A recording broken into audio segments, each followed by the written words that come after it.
Daniel 11:2-35. Now then, I will reveal the truth to you. 3 more Persian kings will reign, to be succeeded by a 4th, far richer than the others. He will use his wealth to stir up everyone to fight against the kingdom of Greece. Then a mighty king will rise to power, who will rule with great authority and accomplish everything he sets out to do. But at the height of his power, his kingdom will be broken apart and divided into 4 parts. It will not be ruled by the king's descendants, nor will the kingdom hold the authority it once had. For his empire will be uprooted and given to others. The king of the south will increase in power, but one of his own officials will become more powerful than he and will rule his kingdom with great strength. Some years later, an alliance will be formed between the king of the north and the king of the south. The daughter of the king of the south will be given in marriage to the king of the north to secure the alliance. But she will lose her influence over him, and so will her father. She will be abandoned along with her supporters. But when one of her relatives becomes king of the south, he will raise an army and enter the fortress of the king of the north and defeat him. When he returns to Egypt, he will carry back their idols with him, along with priceless articles of gold and silver. For some years afterward, he will leave the king of the north alone. Later, the king of the north will invade the realm of the king of the south, but will soon return to his own land. However, the sons of the king of the north will assemble a mighty army that will advance like a flood and carry the battle as far as the enemy's fortress. Then, in a rage, the king of the south will rally against the vast forces assembled by the king of the north and will defeat them. After the enemy army is swept away, the king of the south will be filled with pride and will execute many thousands of his enemies. But his success will be short-lived. A few years later, the king of the north will return with a fully equipped army far greater than before. At that time, there will be a general uprising against the king of the south. Violent men among your own people will join them in fulfillment of this vision, but they will not succeed. Then the king of the north will come and lay siege to a fortified city and capture it. The best troops of the south will not be able to stand in the face of the onslaught. The king of the north will march onward unopposed. None will be able to stop him. He will pause in the glorious land of Israel, intent on destroying it. He will make plans to come with the might of his entire kingdom and will form an alliance with the king of the south. He will give him a daughter in marriage in order to overthrow the kingdom from within, but his plan will fail. After this, he will turn his attention to the coastland and conquer many cities. But a commander from another land will put an end to his insolence and cause him to retreat in shame. He will take refuge in his own fortresses, but will stumble and fall and be seen no more. His successor will send out a tax collector to maintain the royal splendor. But after a very brief reign, he will die, though not from anger or in battle. The next to come to power will be a despicable man who is not in line for royal succession. He will slip in when least expected and take over the kingdom by flattery and intrigue. Before him, great armies will be swept away, including a covenant prince. With deceitful promises, he will make various alliances. He will become strong despite only having a handful of followers. Without warning, he will enter the richest areas of the land. Then he will distribute among his followers the plunder and wealth of the rich, something his predecessors had never done.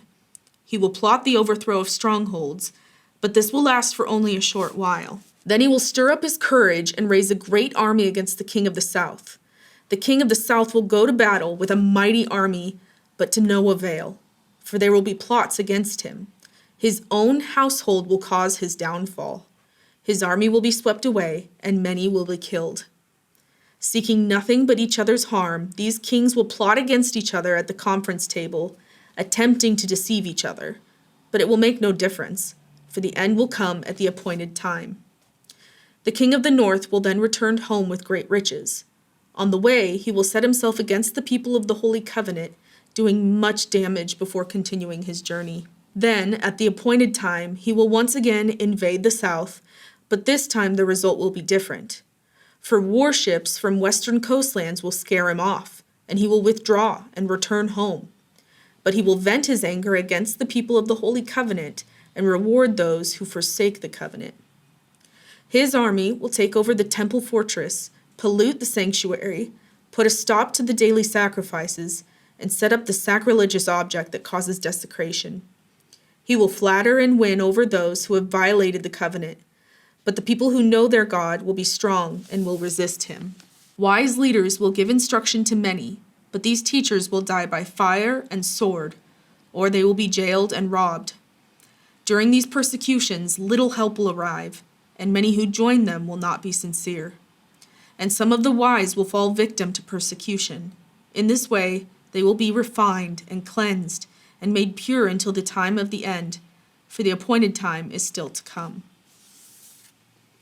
1 John 3, 7 through 24. Dear children, don't let anyone deceive you about this. When people do what is right, it shows that they are righteous, even as Christ is righteous. But when people keep on sinning, it shows that they belong to the devil, who's been sinning since the beginning. But the Son of God came to destroy the works of the devil. Those who have been born into God's family do not make a practice of sinning, because God's life is in them. So they can't keep on sinning because they are children of God. So now we can tell who are children of God and who are children of the devil. Anyone who does not live righteously and does not love other believers does not belong to God. This is the message you have heard from the beginning. We should love one another. We must not be like Cain, who belonged to the evil one and killed his brother. And why did he kill him? Because Cain had been doing what was evil, and his brother had been doing what was righteous. So don't be surprised, dear brothers and sisters, if the world hates you. If we love our brothers and sisters who are believers, it proves that we have passed from death to life. But a person who has no love is still dead. Anyone who hates another brother or sister is really a murderer at heart. And you know that murderers don't have eternal life within them. We know what real love is because Jesus gave up his life for us. So we also ought to give up our lives for our brothers and sisters. If someone has enough money to live well and sees a brother or sister in need, but shows no compassion, how can God's love be in that person? Dear children, let's not merely say that we love each other. Let us show the truth by our actions. Our actions will show that we belong to the truth, so we will be confident when we stand before God. Even if we feel guilty, God is greater than our feelings, and he knows everything. Dear friends, if we don't feel guilty, we can come to God with bold confidence, and we will receive from him whatever we ask because we obey him and do the things that please him. And this is his commandment. We must believe in the name of his Son, Jesus Christ, and love one another, just as he commanded us. Those who obey God's commandments remain in fellowship with him, and he with them. And we know he lives in us because the Spirit he gave us lives in us. Psalm 122. I was glad when they said to me, "Let us go to the house of the Lord." And now here we are, standing inside your gates, O Jerusalem. Jerusalem is a well-built city. Its seamless walls cannot be breached. All the tribes of Israel, the Lord's people, make their pilgrimage here. They come to give thanks to the name of the Lord, as the law requires of Israel. Here stand the thrones where judgment is given, the thrones of the dynasty of David. Pray for peace in Jerusalem. May all who love this city prosper. O Jerusalem, may there be peace within your walls and prosperity in your palaces. For the sake of my family and friends, I will say, may you have peace.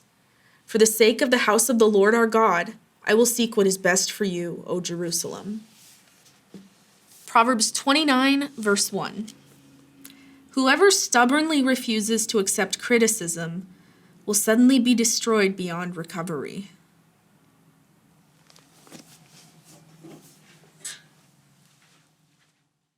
Make their pilgrimage here. But that's my first mistake in the whole reading. I thought I was going to get through the entire day's episode. I thought I was going to get through the entire episode without messing up. Dang it, Psalms. Oh, I'm so close. Don't smack yourself. Okay. Oh my gosh, you guys. It's the word pilgrimage. It is my nemesis. Pilgrimage.